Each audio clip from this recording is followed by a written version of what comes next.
Today's episode of Market Talk is brought to you by Growmark FS. Keeping up with the latest in ag is a challenge to say the least, but there are experts nearby ready to help. You'll find them at your local FS. You can trust them to bring you customized agronomic, grain, and energy solutions born of the latest thinking. That's because FS specialists receive continuous training that keeps them current on the latest trends, practices, and technologies. So you'll get local expertise that's both exceptional and up to date. Visit fssystem.com to learn how FS is bringing you what's next. And a good afternoon. Welcome into Market Talk for this Wednesday, June 16th. I'm your host, Jesse Allen. Great to have you here with us once again. MarketTalkAg.com. That is our home on the web. MarketTalkAg.com. That's where you can find us. Find all the latest ag news, market information, all of our streaming sources. Everything is there under one place, a one-stop shop, markettalkag.com. Well, we had more interesting moves in the markets here today. Got quite a bit to talk about. It is Wednesday. Let's bring in our good friend, our Wednesday guest, Mike Zuzolo, Global Commodity Analytics. And Mike, good afternoon to you, sir. And plenty of stuff to talk about in this market trade, but something we don't normally lead with is stuff on the macro side. And I know the Fed, we were chatting before we jumped on here, got some information out from the Fed here today, and I think that's a good place to start, Mike. Yeah, especially when you see, and I think this is where clients and subscribers that I talk to, and probably people you deal with in the ag sector, Jesse, are sitting there scratching their heads right now with this amazing dome of high pressure. You've got South Dakota in their spring wheat conditions at 17% good to excellent. They were in the 70s last year at this time. And then you see the crude oil market making 18-month new highs and talk of $100 a barrel oil. And so then you see the agriculture sector and now even the hog market, especially in the bean oil market, the leaders and the drivers to the upside taking the biggest hit in this past week's trade. And that's on top of this massive increase in drought conditions last week on the drought monitor, on top of the fact that we saw a big decrease in corn and bean ratings. And so that's why you and I talk about the macro factors, because that's really the only thing that helps explain any of what I just presented to you. Why would lumber prices be down 40% when you're talking about a Federal Reserve that just came out and bumped up the GDP for this year to 7% from 6.5%? Well, it goes back to policy. It goes back to policy when it comes to commodities. It comes back to agriculture policy, and it comes back to the Federal Reserve monetary policy. And I think that's where we're right in the middle of this weather market trying to kind of be born again. If we miss any rains, I suspect that we will have the supply and the weather right back on it as the leading driver to the upside. But in the meantime, what we're seeing is a soybean oil and hog-led break to the downside, with copper down at 8-week lows. And as I said, the lumber off 40% from its highs. This is because of these policies that you and I talked about last week. And now we just had the new Fed policy come in. So soybeans are in the crosshair right now, and the commodity indexes are in the crosshairs right now. Well, I know you have a couple charts that we could pull up here on the video to talk about, and why don't we start here? I know this is the monthly S&P. Why don't you walk us through this and some of what you're seeing here, Mike? Sure thing. This is a Goldman Sachs S&P commodity chart index, but it separates out the agriculture commodities by themselves, and so it's a sub-index of the S&P Goldman Sachs commodity index. And what I like about this chart is two things. It really represents well from 2012's peak up until last year, the downward move in the commodities, and that coincides pretty nicely with the dollar staying strong. It also coincides really nicely, better than most of the other commodity index charts that I look at, Jesse, coincides very nicely with this index, this ag commodity index, getting up to levels not seen since 2012, 2013. Most of the other commodity index charts aren't really showing this as much as a high as this S&P Goldman Sachs commodity index. So what I like about this chart is not only in the bottom part of the chart, on a monthly basis, we're seeing a sell signal on those oscillators where the blue line at the bottom has gone through the orange line. That's the first time we've seen this since the lows were put in back in 2020. So this is a red flag to me that we're losing potential momentum to the upside.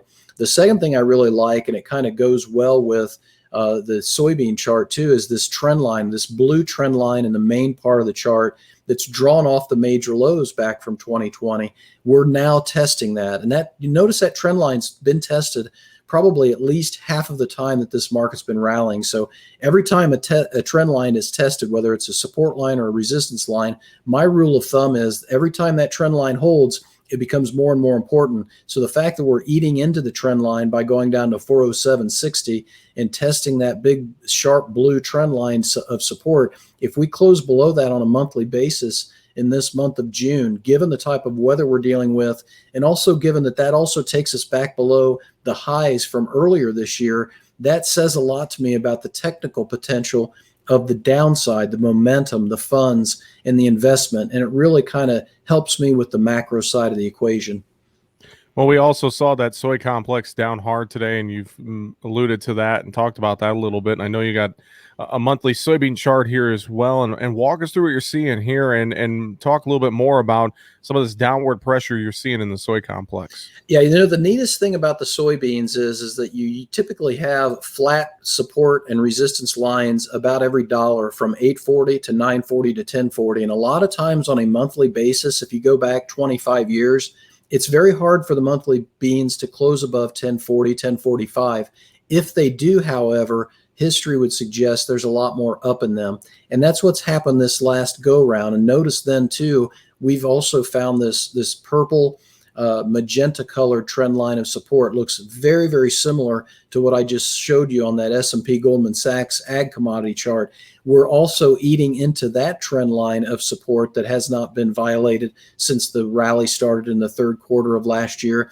And we're also now back into the same price level as the breakout from earlier this year. So it's really neat to see how these things come together. And it really helps me say to producers that I work with that there's a footprint of the funds in the soy complex. Soybean oil, soybeans have helped drag that Goldman Sachs commodity ag index to levels that we've been able to get to. So it is a leading indicator, the soybean complex. So with that knowledge, what I'm going to tell people tonight, and starting with your video, is we've got the January soybeans, and that goes back to one of the last big moves up we had, and then we consolidated. But January 2021, these are important levels. The high was 1438 and a quarter. That's our first level of support now. The close back in January was 1370. The low was 1298. So you don't have a lot of support other than those three levels. And if you would take out January's low, you'd also take out the close and the high from December of last year. That really opens up your downside and makes you start looking, if you're a technician, back towards that 1045 level. So for clients, I put out a text blast yesterday saying, let's get some August bean puts bought, because I don't mind being long in the corn or not hedged in the corn, but these beans, I cannot take a trend line test like this and not do something about it. I've had calls this afternoon saying, is it too late to do beans? This chart would say no, not at all. Well, Mike, you know, the other big story, you know, you and I talk a lot about the funds versus the fundamentals, and weather is been the hot topic that everyone has been talking about here lately. And, you know, I know you look at a lot of different weather models. We're looking at this potential for rainfall throughout parts of Iowa, Minnesota, Wisconsin here this weekend. But I know these models are starting to differ a little bit. We don't know how much is going to fall. It's not going to be a drought buster by any means. But Right. when we look at this weather situation and how it's playing into this market, making everything really volatile here this week, what are your thoughts on what you're seeing with the weather, and how do we go about, you know, trading in this environment, or at least, you know, making sure we're set in this environment right now? Yeah, I think what we want to do, Jesse, is back up to last week's WASDE report and recall that the USDA put more supply on the table of old crop beans and less supply of old crop corn here in the United States. At the same time, they put more supply of new crop beans on the table, thanks to South America, less supply of new crop corn on the table. That's your fundamentals right there, in my opinion. That's why the corn does still have the best upside potential. I would argue that the oats, the spring wheat, and the corn have the most upside potential and the most, therefore, potential to fight the negativity of what maybe the soft red wheat would do or the hard red wheat would do given harvest pressure potential, or what the soybeans and what we just talked about could do to us too from a fund and investment led mindset. The second thing I would point out is I don't think we'd be in this position right now of worrying about the downside with one rain that, as you say, is clearly not going to solve the problem. I don't even know if we can get a regular national yield or a trendline national yield right now, given the crop conditions we're seeing in the corn and beans in some of these key Western Corn Belt states. But the trade doesn't care as much about that because of this potential shift in the biofuel policy that the EPA potentially may do, that Reuters broke that story right after the WASDE report. The reason I bring that up again, Jesse, is because we got fresh news today from the ethanol data, from the weekly ethanol data. Now get this, our refinery capacity, the utilization that the energy companies are using to refine crude oil hit an 18-month high. We're almost at 93% capacity now in refinery capacity, and yet ethanol production went down and ethanol stocks went up. What explains that? The only thing that can explain that to me is that we're using more fossil fuels to send out as refined products. We're using less ethanol, we're using less biodiesel in our refining process already, potentially. And I think that's a big, big deal when it comes to this weather market, because you don't have a line of demand that you can count on. It's not, you don't have a solid footing on the demand side. And so you've got an uncertain demand, and then you've got this weather and the uncertain supply. And so it's going to create that volatility you're talking about. Well, and you mentioned a little while ago about, getting some August puts in soybeans, and you're not necessarily worried about being hedged in this corn market. I mean, any other thoughts or tips out there, or anything that producers need to consider, as we're moving forward? Because we also have to remember we have that acreage report coming up here in about 2 weeks. Yeah, that's the big thing to think about, is that if we don't have really strong weekly export sales on Thursday, and we do get a shift to a cooler bias, and we do get some rains over the weekend, early next week, then we are set up for a more defensive market heading into the end of the month because of the grain stocks and also because of the acreage report. So both old crop and new crop could be hit by the sentiment of what we're looking forward to the next 15 days. This is where the Federal Reserve policy from just today, as we go on the air on Wednesday afternoon, the Federal Reserve is just now coming out with their new policy, and it is a new policy. They have pulled up their timeline for when they're going to raise interest rates, and they're going to move it into 2023, and it's a firm date now. Well, what's reacted to that is the dollar. The dollar shot up over 1/3%, almost a 0.5% gain. We're testing the 100-day moving average as a resistance level. We haven't been up above that level since April or May, if memory serves me right. So this is the other shoe to fall when it comes to the policy side of the equation. So my advice and recommendation to clients and subscribers will be, I'll start with the beans, but I'll quickly move over to the soft red wheat to get some puts bought by the end of this week if I don't see a good weekly export sales number. And I'll probably leave the corn alone for right now, because I actually think that the futures spread in the corn, the July D spread in the corn, getting back towards $1 a bushel, increasing the spread between July and December, is kind of flagging that what USDA said last week about a tighter old crop supply of corn, that's going to come back through, I think, in the grain stocks report. So I'm not as nervous about that. And I also talked to somebody in spring wheat country that is in the know, in my opinion, just today. And she has been doing a lot of talking to farmers in that area.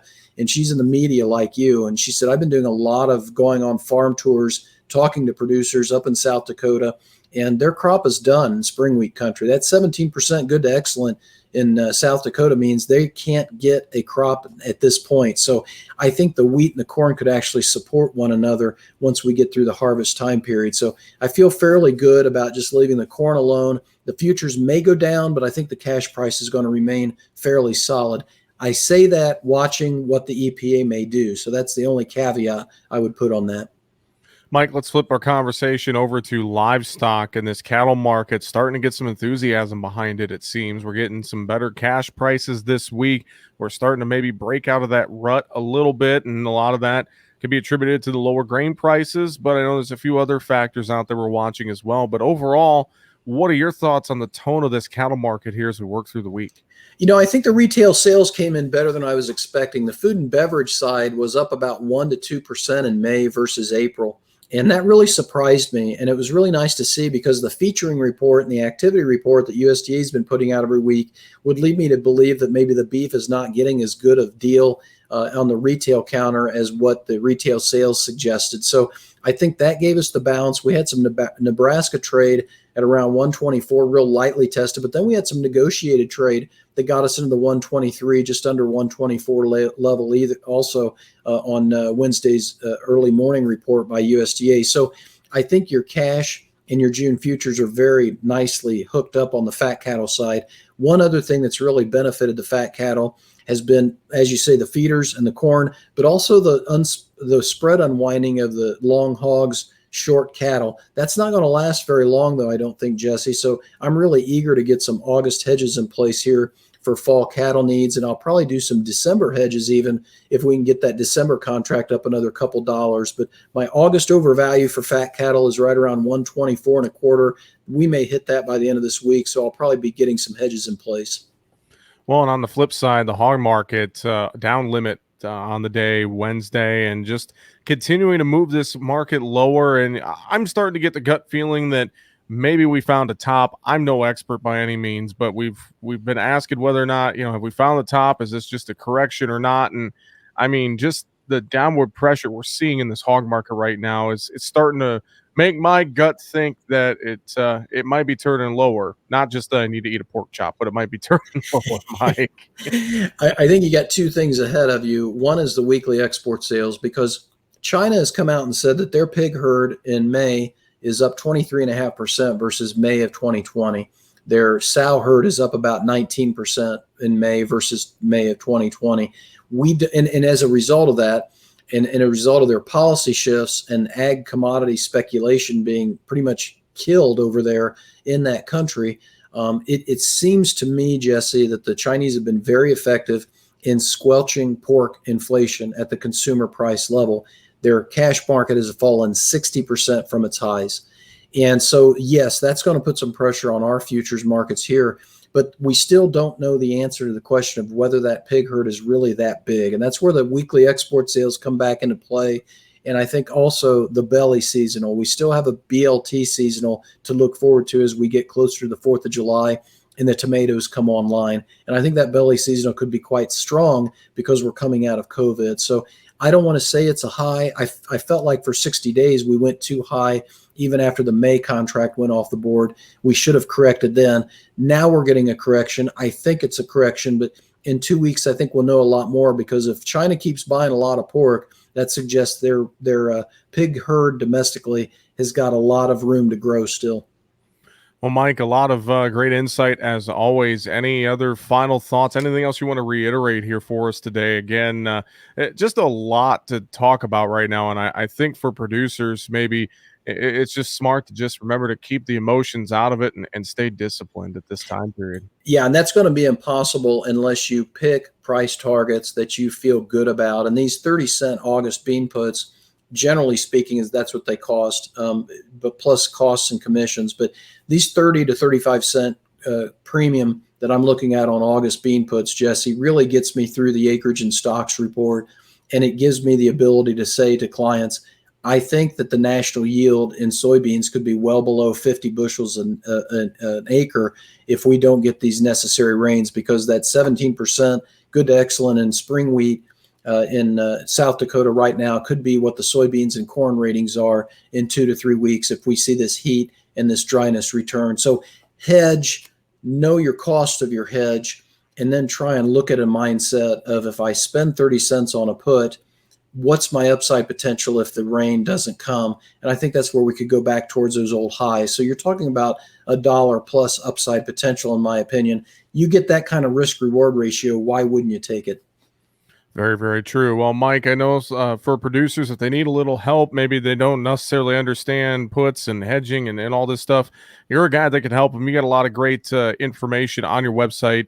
And I know you got a free trial there as well. And guys and gals can just go there and sign up and check out some of the things you offer. Yeah, go to GlobalCom Research. And if you don't want a trial, globalcomresearch.com. If you don't want a trial, just sign up and put a note there. You want to be called and send me your phone number and you have a specific question. I would be happy to help anybody I can. And I appreciate you having me on, Jesse. Of course, as always, Mike Zuzolo with Global Commodity Analytics, his website, globalcomresearch.com. That's globalcom with 2 M's research.com. Mike, thanks again. We'll talk to you next week. Thank you, Jesse. Have a great one. And this has been the Wednesday, June 16th edition of Market Talk, brought to you by GrowMark FS. Find us online, markettalkag.com. I'm your host, Jesse Allen, wishing you a great afternoon.